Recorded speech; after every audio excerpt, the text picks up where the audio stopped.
Hello everybody and welcome to a new season of Jan's Opening Clinic. My name is Jan Gustafsson and this is the show where I do my best to answer Chess24 premium members' questions that they have with regards to chess openings. I have to admit it's probably not the biggest show in town these days because the Magnus Carlsen Invitational is starting, if you're watching this, sort of live-ish after it came out.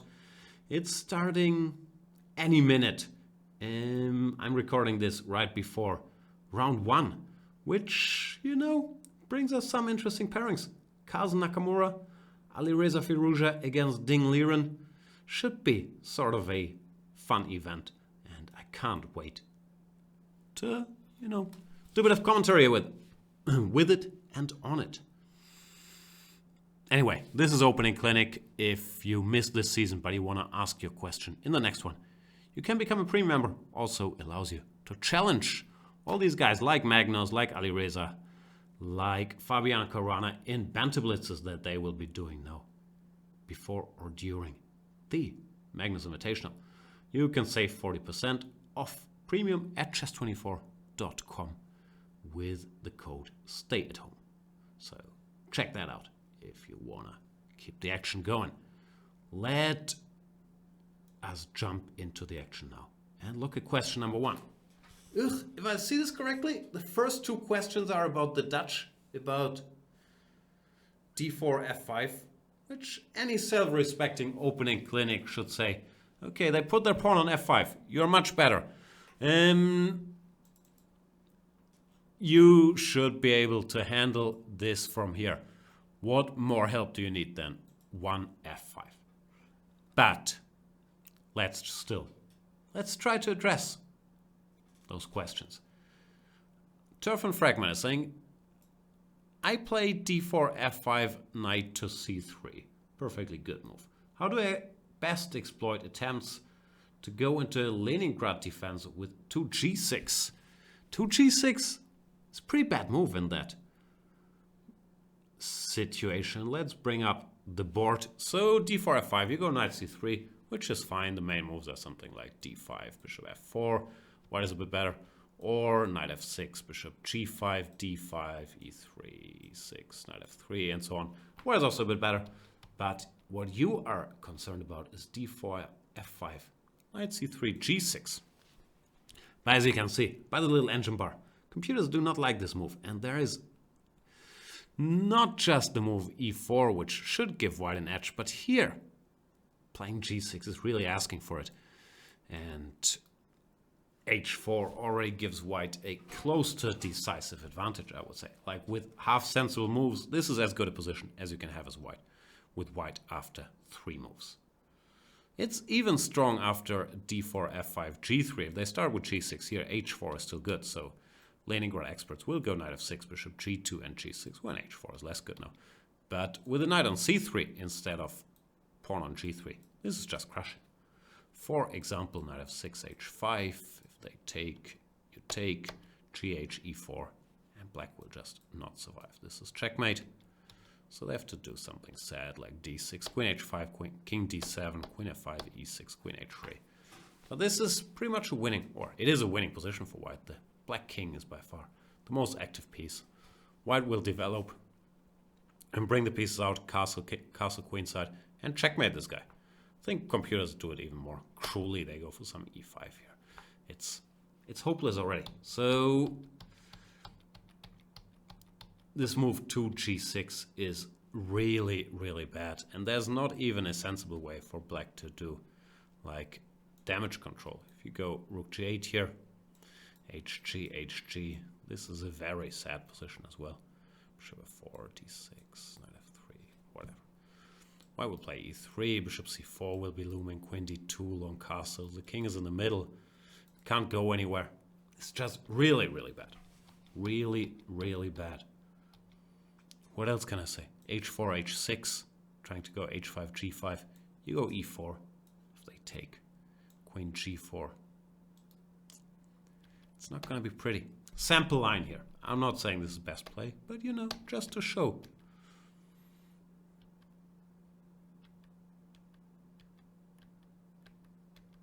Checkmate. So seriously, 2g6, very bad move.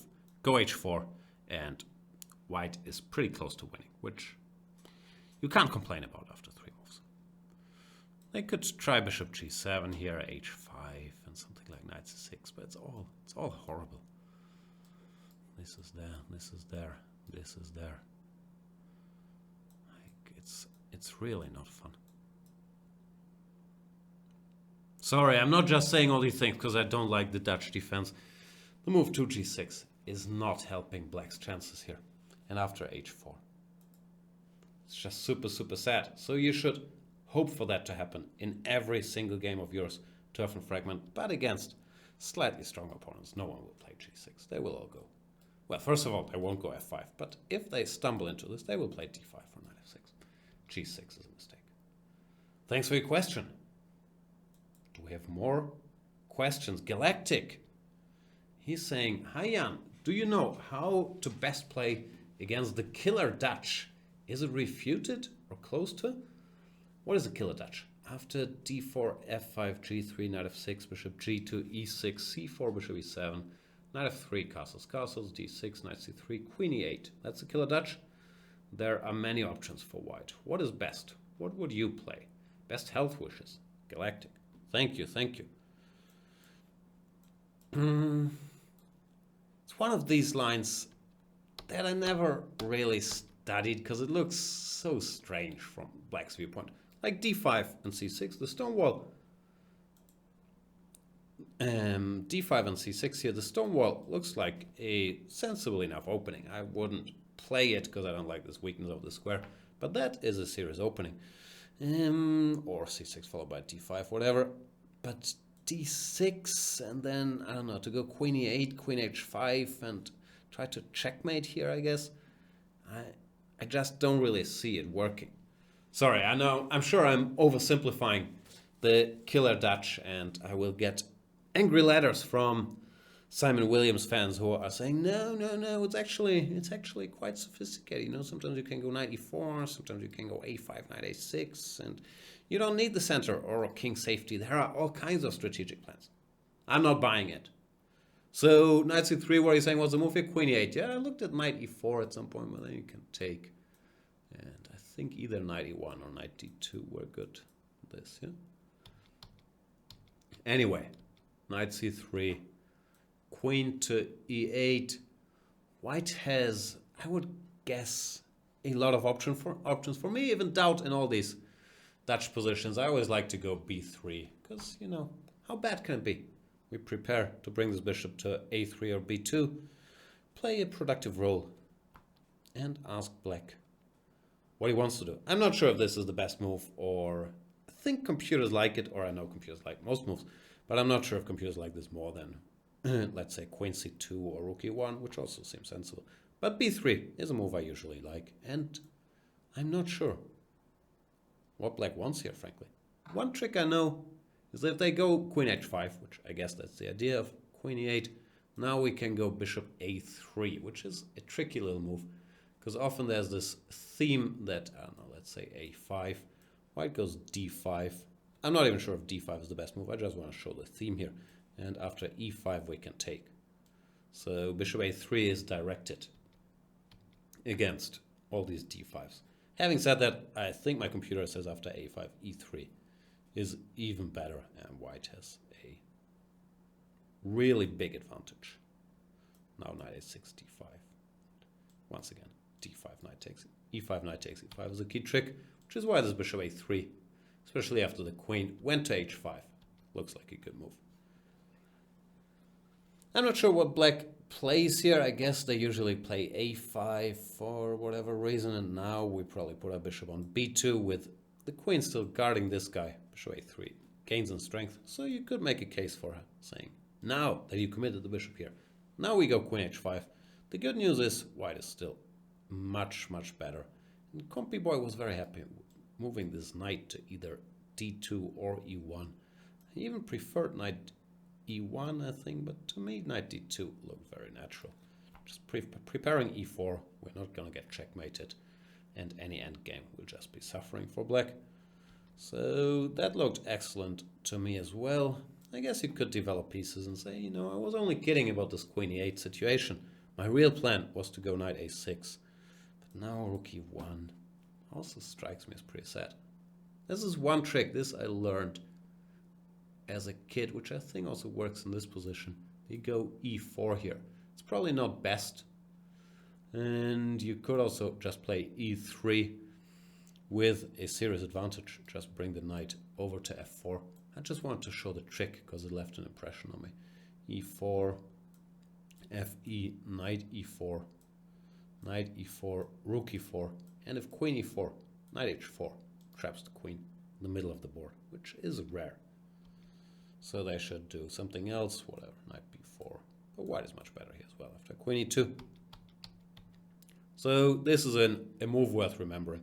I think it's good in this position. I'm not sure it's better than pawn to e3. Both look very good, but yeah, this is a nice little trick. So, yeah, the truth is, I'm not sure what black wants here, and it's pretty clear to me that white is seriously better. And often if I make these statements, because, you know, I read the engine evaluation, and people will tell me, but you didn't see the move recommended by, I'm guessing it's Simon who covers these things, who in this position gives, I don't know, rook b8 and the plan is c6, b5. What do you have to say for yourself? And there, yeah, I'm sorry, you're right. But these positions, let's face it, they are all much better for white. So it's not really a theoretical debate. If you want to play these lines because you think they're entertaining and there is an easy, quote-unquote, attacking plan with queen e8, queen h5, knock yourself out. But let's not pretend that this is, you know, a debate of ideas like black has this move and then students have gone deeply with their lila zeros and so on, but they came up with this resource and so on. It's a practical opening, and most setups, if you look at them, will favor white, frankly. So yeah, I would usually just play b3 and then have a look around. I guess one move could also be knight to e4 here when there's a choice. You can go bishop b2, of course, but often after these knight e4s in these positions, you can also take knight d2, d5, f3, and try to open the position up very quickly. If e3, knight b1, our knight looks a little funny, but so does his pawn. And after ef, knight f3, white is also much better. What is this? Grandmaster analysis. So, yeah, I'm not a fan of the killer Dutch. Once again, I'm not sure what the quote-unquote theory says about all these things, but knight c3 followed by b3, you can hardly go wrong. And yeah, white is much, much better. So I hope that helped, Mr. Galactic. What else do we have?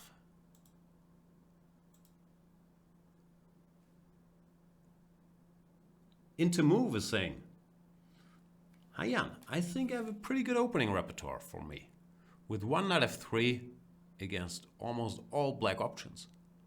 Can you play one knight f3 literally against all options? Ah, you mean you have a good repertoire against most black options after knight f3. Got it, got it.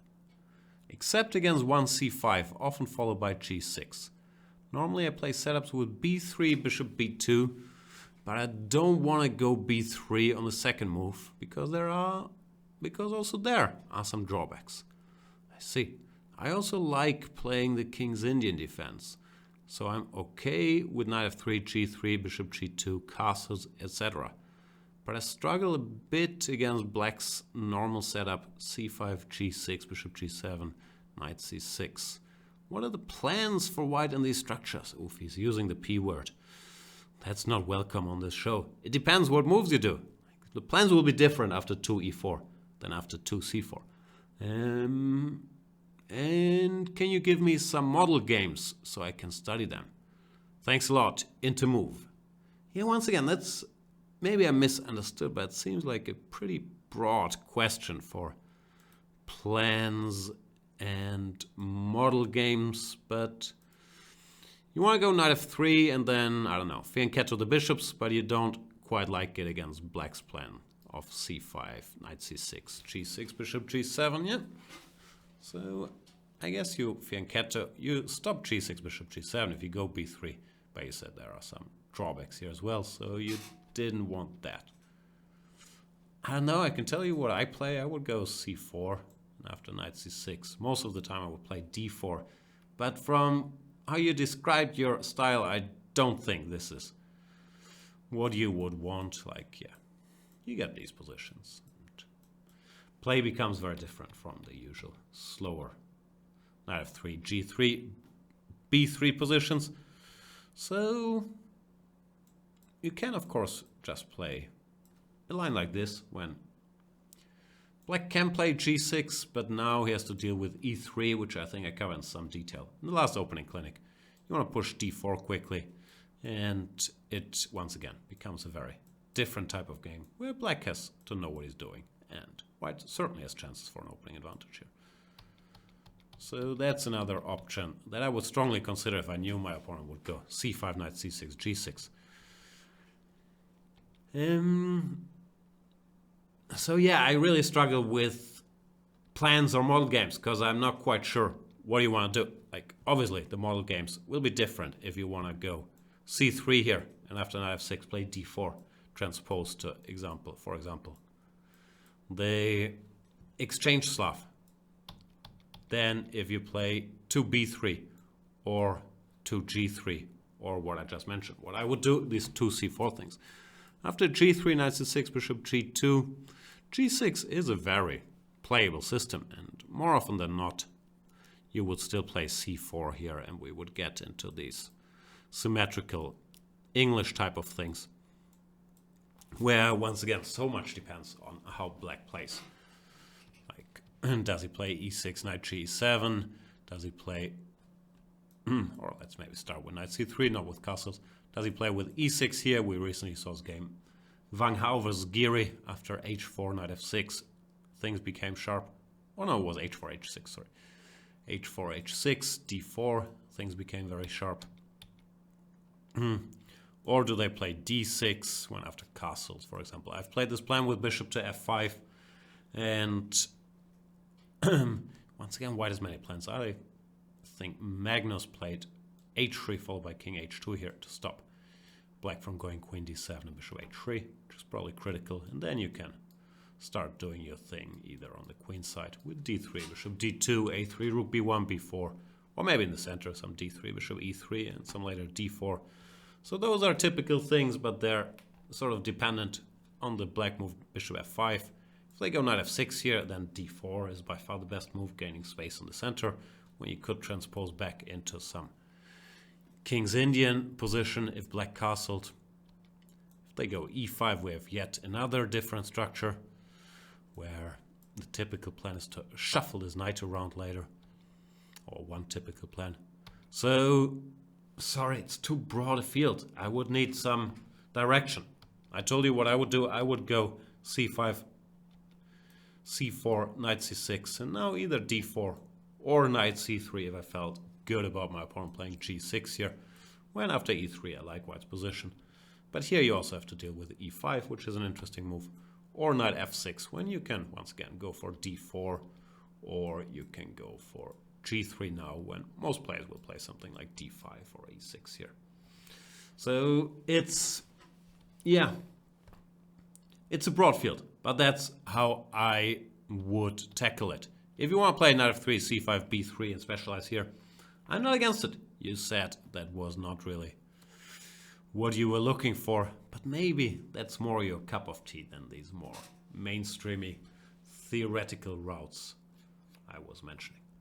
So, sorry, I'm not much of a one-size-fits-all guy, and yeah, c5, knight c6, g6, you can't do it as everything. It always depends so much on, you know, chess.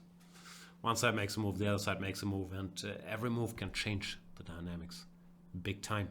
Therefore, I struggle with plans and model games after knight f3, c5, knight c6, g6, because it depends.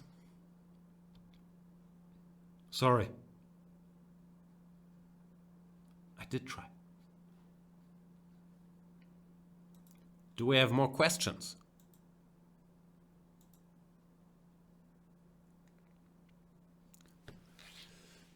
MauroTirelli is saying, hello Jan, in a tournament in January, I was preparing together with a friend. Something against 5 bishop d2 in the Grunfeld. Wow, an over-the-board tournament? They still had those in January, didn't they? Even Svidler admits in his video series that this can be a dangerous line for black. Yeah, it's a serious line. We came up with d4, knight f6, c4, g6, knight c3, d5, takes, bishop d2, knight b6, e3, bishop g7, f4, castles, knight f3, bishop f5, provoking e4. There are very few games in this line, but it does not seem to be bad for black. I disagree. We'll put it on the board in a minute. His opponent, FIDE Master, played e4, bishop g4, bishop e3, knight c6, d5, knight a5, and so on, with a good position for black. Yep. Other probably best tries from white are bishop e2, h3, and rook c1, discouraging c5. Which line can be the critical test of bishop f5, in your opinion? Thanks a lot, Mauro. And rook c1 to keep this short, but let's go into some more detail. So d4, knight f6, c4, g6, knight c3, d5. The Grunfeld takes, and bishop d2 in order to recapture on c3 with the bishop and not the pawn. Is a serious line. Anish just played it in the candidates against MVL. Vichy played it in a World Championship match against Magnus. So yeah, this is a move that keeps popping up every now and then. It has to be respected. Black has a choice between bishop g7 and your move knight b6. If I had to prepare for it, tomorrow I will probably go for this bishop g7, e4, knight c3, bishop c3, c5, d5 stuff. Where, yeah, MVL suffered a little against Anish. But I would guess that's still the main line. Knight b6 is a move that I've played myself though as well. It's quite logical. You target this d4 pawn right here, right now, and see how white wants to react. And this e3 has become a bit of the main line. In my days they used to play more bishop g5 or bishop f4, but neither was very impressive. So knight b6, e3, bishop g7, f4. This is a fresh idea, stopping any e5 business, castles, knight f3, and your move is bishop f5, but I don't think it works, frankly. Bishop f5, rook c1, I don't see what black can do. I agree it works well after e4 if white pushes too quickly this line you gave that your friend played. Here, black obviously has good counterplay after e6 or e5, but after rook c1, you're sort of in a tough spot because you have to commit to what you want to do next. c5 does not seem to work very well yet after dc5. If you go knight d7, you no longer have the option to put the knight on c6, putting pressure on the center, so now e4 becomes very strong. Yeah, I just don't see a good follow-up. If you go knight c6, then white plays h3, and you can no longer strike with c5. And once again, it's going to be very hard to challenge the center. After white goes e4, bishop e3, bishop g4 has been ruled out. So, no, sorry, I think rook c1 sort of kills your idea. I know it's frustrating. You prepared something, it works well, but I don't see what to do. Maybe you have to play c6 and suffer, but then white decides when he wants to push e4. Just don't like it. I think if you end up in this position, the most critical way to play is still c5, dc. Now either knight d7, there are some games, or knight d5. Knight d5 is not played very often, but I think it's not so easy either. So I would look into that. But after bishop f5, rook c1, I just can't see a way to make your idea playable. My apologies. Don't think it works. Rook c1 is a clever, improving waiting move, after which black doesn't have a follow-up that fits both the I'll keep waiting with h3, bishop e2, or the I'll push e4 when I see fit. Double threat by white. So, not a fan of bishop f5. Sorry, Mauro. Am I being more cranky today than usual? No, I don't think so. Could be, though. Let's get to another question. Some non-premium questions. Sorry, I can't answer those. But our friend Raffaello from Berlin. How are you, Mr. Raffaello? He's saying, Moin, I had a question about the Catalan in d4, knight f6, c4, e6, knight f3, d5, g3, bishop e7, bishop g2, castles, dc, queen c2, the main line. And here a6, a4, knight c6 like Ding Firouzja, followed by queen c4, knight a5 and b6. And b6 like Mamadiyar played in the last candidates. What are your opinion about these two lines? Those are two main lines. That's a bit much for one question. Let's start with the less mainstreamy though, the one that Ali Reza played against Ding in, where was it, the World Cup? Go to Catalan. This is a line I covered in a video series some years back. I think most of it still holds up. There I gave the classical way to play with a6 and after a4, bishop d7 and queen c4, b5. But Raffaello is mentioning this line played by Ali Reza, a4, knight c6, which is a move we've seen around. The point was usually queen c4, queen d5. And black would suffer a little bit after a move like knight bd2. But Ali Reza had a very specific idea in mind. This move knight to a5, which, well, I think we've established at this point that he's pretty good at chess. And he's also pretty creative in the opening, not afraid to take some chances here. Knight a5, one trick is after queen c3, you go knight d5 and queen a5. The queen gets trapped with bishop b4.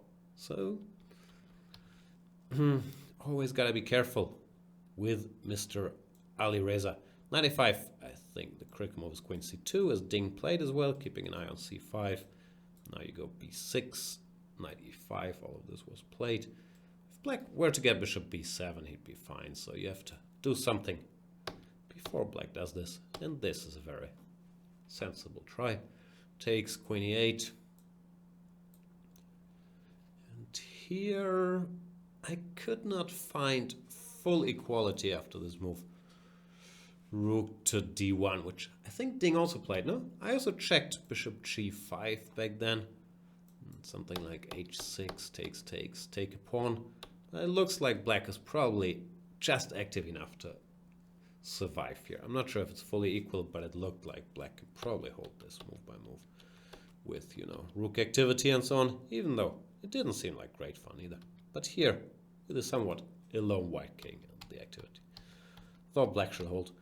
But this rook d1 just seemed like it makes it a fairly thankless defense for black. The best way to play seemed to be this trick bishop c5, trying to, you know, get rid of this knight on c6, knight e5, bishop d6, but here knight d2. I think this is the game and Ding didn't play knight d2, I could be wrong. I could not equalize. Knight wants to come to c4. Yeah, c5 seemed critical. Knight c4, cd, takes, rook d4. And it's still suffering for black. You could continue here. It might not be the end of the world, but it was surprisingly shaky. So I think, even though it's an extremely creative idea, it's not one that we will see become mainstream. b6, the other part of your question, has become mainstream, therefore I can't go, or I don't want to go into too much detail here, because it would take too long to give a full survey. White has, I guess, two main options nowadays. The first one is to go knight e5, when the question is, does this exchange sacrifice give black enough play? There, I'm not sure. The thinking used to be, yeah, this is fine for black. No, people aren't so sure anymore. I think Leela likes this for white. Like some queen a4, c5, rook d1. I still feel like it looks active enough for black. But as mentioned, Leela was very happy by white's chances here. So that would be critical, because if you have to go knight e5, knight d5, you're probably less attracted to your b6 line.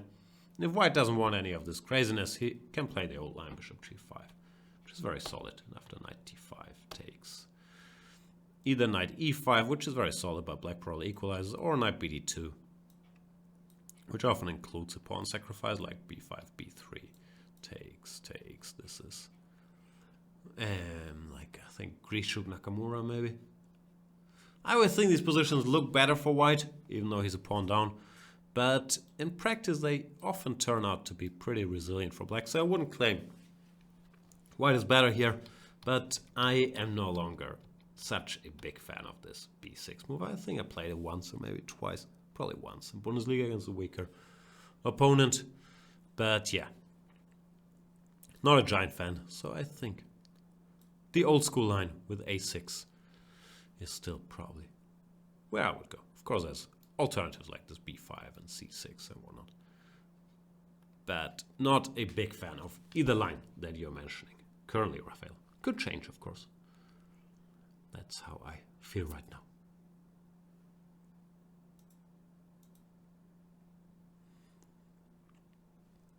What else is there? Knight 90, FIDE Master is saying, hello Jan, recently I faced following line in the Nimzo Indian as black. d4, knight f6, c4, e6, knight c3, bishop b4, bishop f4. My friend played some classical games with this move, but I don't know exactly what is white's idea and how to react properly.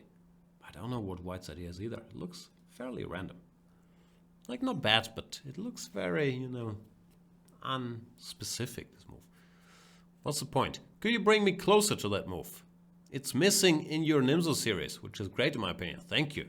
Wow, I thought it's so random I didn't even cover that. Looks like something I would have mentioned in odds and ends. You sure it's not in the last chapter? Not that I can remember what I said, but it feels like something I would have mentioned. Maybe I did forget, sorry. Is this 4 bishop f4 just a dodgy move to confuse opponent, or is it some deep idea? Thanks a lot. I don't think it's a deep idea. It's, you know, developing the bishop to a square where it's not really doing very much. So deep idea sounds strong, but I guess white is not worse because he's white and he's played a developing move. So let's put on the board the Nimzo. Here, of course, main lines queen c2, f3, e3, knight f3, then bishop g5, bishop d2, g3, all exist. And bishop f4, you know, just doesn't do very much right now. It's a typical move in the Queen's Gambit after black played d5 and bishop e7. But here, where black hasn't committed to a structure, it just, you know, feels a little off. And also the bishop. If white goes e3 very quickly, then it can't help covering the knight. So, I don't know. I would go c5. That feels like a very logical reaction. When d5, I guess, or I know, is too slow because of knight e4, already going for counterattack. So what white should do is play e3, and now just play in the center, play d5. I couldn't see anything that impressed me very much. We're going for this very typical Nimzo structure where we want to take here and after ed. Wait for this bishop to move, then go dc. And then we say, congratulations on your beautiful bishop on this f4 square. I guess the best way is to keep developing knight f3, dc. We probably have some direct countermeasures with queen a5. Once again, pronouncing that this bishop is not great here. So white should keep developing knight f3. Now we take. Ed looks like the best move, and just castle waiting for bishop d3. Once that happens, we can take, and now choose our line. b6, for example, is transposing to something I covered in great detail in the series on the bishop on f4. Looks a little misplaced. It's not horrible, but it does not look like something an Nimzo player should be very worried about. So yeah, bishop f4, I guess it's not terrible, but it does look very random. If white delays bishop d3, we just delay dc4 as well. c1 takes. I guess he had b6 still fine. Now the knight went to c6, but you could argue rook c1 is not always useful either. So no, bishop f4 is a playable move, maybe to get opponents out of book and get a quote-unquote fresh game. But if you just go c5, e3, d5, I can't see a whole lot of upside. So don't impress me much. But then again, it's always easier to criticize a move like bishop f4 than to suggest a good idea against the Nimzo Indian. It's not like white gets a built-in advantage after queen c2 or knight f3 or e3 or f3 or any move. It's a pretty good opening, the Nimzo. And yeah, if it gives you a chance to get a fresh game, why not try some bishop f4? Still, it feels slightly illogical because the bishop isn't doing that much there. Hope that helped, Mr. Who was it? Mr. Knight 90, FIDE Master Knight 90. Alex is not premium. Then we have RonaldDannis. Let's do 2 more questions. RonaldDannis is saying, hi Jan, why is it that Grandmasters tend to play 4 e3 in the Blackmar Diemer Gambit after d4, d5, e4, de, knight c3, knight f6, f3? Does it really solve anything? In a banter blitz game against Pac-Man, I still got a winning position as white, because there are still a lot of tactics to play for, and white is not even a pawn down. Not better take on f3, question mark. Let's face it, Ronald, this is not a theory question. You just want to brag that you got a good position against Pac-Man in the banter blitz, no? Not judging here, just, you know, pointing out my suspicion. So let's put it on the board. d4, d5. How was it? e4, de, knight c3, knight f6, f3. And yeah, I agree with you. I would never go e3 in this position. So let me back up. d4, d5, e4, de, knight c3, knight f6, f3. Yeah, I would not give that pawn back with e3. Why would you do that? Now, you know, white might even be a little better. Now you take and you can develop your pieces quickly. f3 might help to prepare some g4. So no, I would not do that. I guess I don't know if there's no like Grandmaster club where we discuss, guys, let's not give them the satisfaction to take this pawn after f3, ef, let's all play e3 and quiet it down. I would always take that pawn. So hard to say. There are different ways to accept it. No, like the line I know, or quote unquote no, it's not like you face the Blackmar Diemer very often because obviously black is already better here. So you don't get that honor all that often. The line I would probably play is takes and now play c6 when I guess the main line is something like this. Bishop f5, castles e6, and they play knight e5 and they hold their breath hoping for knight d7, knight f7 or rook f5, which are both winning. But if we see through that cruel trick and play bishop g6, I don't really see what white is doing here other than being a pawn down with a weakened king. So I'm sure there are many other interesting setups that are really challenging, like bishop d3 or knight e5 first or whatever. But no, who am I kidding? Black is better. And that's the one line I would probably play. There are also other lines that are good. You can play g6 here. I don't know what white wants. Bishop c4, bishop g7, castles.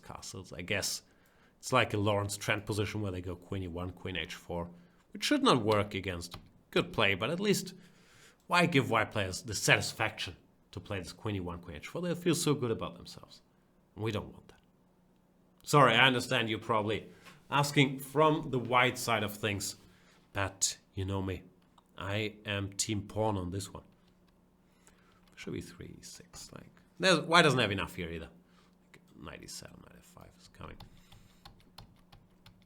So those are some lines that come to mind. I think bishop f5 is another good move. g4 doesn't do very much. You just go away. g6, 95. Here we can return the pawn, but here at least you've sort of ruined your structure and your future prospects. And yeah, I'm sure. Well, actually, bishop g2 is a really interesting line here. That's my mocking voice for the people I imagine on Gambit forums. I'm not sure if such a thing exists, but I'm always worried to be too harsh about stuff like whatever this is called, the Blackmar Diemer Gambit, because I always have a feeling that they have loyal fan bases that I'm offending with my pawn grabby opinions, while I have not done the research or put in the hours that they have, which is all true. But I do have pretty good computers, and they're saying black is better after bishop f5 or ef followed by c6 or g6. So bishop f5, there's also this line, takes queen f3, knight c3, but also seems good for black. bc e6. Here once again we generously return the pawn, but this time at least we gain elite in development. yeah, it's not good. What can I say? So my main point is, I'm with you that Grandmasters or anybody should not play f3 e3. After which white is okay. You know, you take the pawn, you get the pieces out. But instead, you should take or go bishop f5. After which white is not okay. And I do not think that if you played this in a tournament game and a Grandmaster had 5 minutes to prepare, or 10 minutes, that they would play f3 e3. I think it was widely taught a long time ago that you don't have to go for these crazy complications after f3 ef, but you can just return the pawn with a good game. And maybe that stuck. But no. Take the pawn, leave the cannoli. Or go bishop f5. Those are the choices that I would decide between. I feel I'm being very negative towards many openings today, but I don't think it's my fault. I think it's the opening's fault. We get a lot of d4 f5s, Blackmar Diemer Gambits, bishop f4 against the Nimzo. So don't hate the host, hate the line. All right, last question. Thuri is saying, hi Jan, you mentioned you didn't believe Dubov's move 9d5 against the 8a4 line in the anti-martial. As a place variation for white myself, I'd very much like to know how white can gain advantage against this sharp move. Thanks in advance and keep up the great work. Wow, thank you, Thuri. Did I say I didn't believe it? I tried to make it work because I thought it was a very cool idea. But once again, in the harsh computer lights, I could not force the zeros on my screen. I would have liked. Still, it's, you know, it's a typical Dubov idea. And I mean this with the utmost respect, because he's so creative in coming up with fresh stuff in positions we've all looked at and seen a million times, and it leads to, very often, and this is not an exception, to the board being on fire. And if white faces this without a very due warning, then it gives you excellent chances. And I think Dubov won his game against, was it Jonas Bjarre? Sorry if I'm mixing it up. Against Denmark at the very least in the first round of this European, very impressively. So I did a chapter on this in my Chessable course as a bonus option because I wanted it to work, and play becomes very sharp, so it's a fun sort of martial option compared to b4 and bishop b7, which lead to more strategic play. My main recommendation these days is bishop b7. But I could not quite break through, mainly the line where white just takes stuff. No, how does this go? Oh no, sorry, it starts. See, I can't even remember the first move. So ed, knight a5 was one line where I also struggled a little bit, but here I was more optimistic that, yeah, black equalizes in, you know, a computer world. But this one, it looks very scary for white, so I'm not even sure, even if you know this is the best way to play. You want to go here. I could not quite equalize against either queen c3 or queen e2. Queen e2, the main line goes something like bishop d6, or you start with rook e8. Comes down to the same thing, h3, rook e8, knight c3. I tried different things here, but the main try was rook to e5, trying to bring the rook over, and also bishop h3 becomes a topic. But why wasn't time with this weird rook a4 move, targeting the e4 pawn? Now, my main line was something like bishop takes h3, and I think we didn't take, because then black gets some play. Quite some play, actually. But instead, you take on e4, and I could not equalize. It continues a little bit, so feel free to investigate further, but I did not manage. Black could try other things here, like, I don't know, Queen E8, but I tried them all and I didn't really get very far. Still, this is, yeah, against an unprepared opponent, it's great. And even against a prepared opponent, you need to be pretty certain that you can maneuver these complications. But if you make it here and you make some more moves, you'll see that the black attack starts disappearing a bit, and white, once he consolidates, often has a better structure.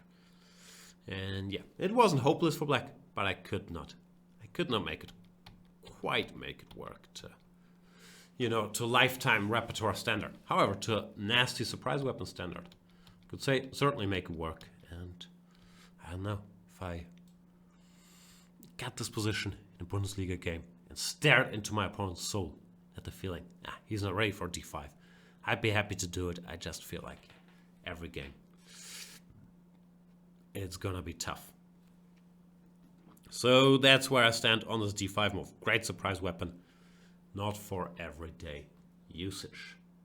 Hope that answered your question, Mr. Thuri.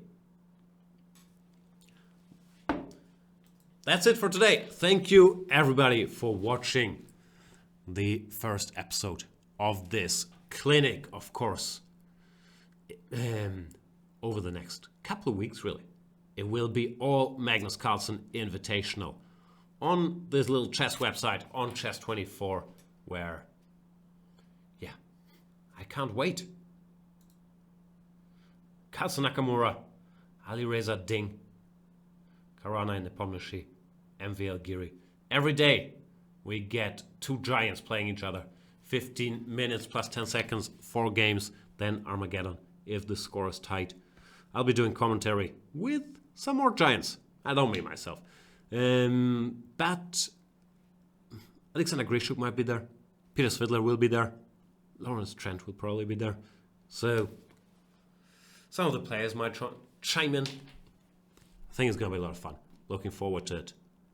And hope to see you guys there. Go Premium. 40% off on chess24.com with the code STAYATHOME. See you.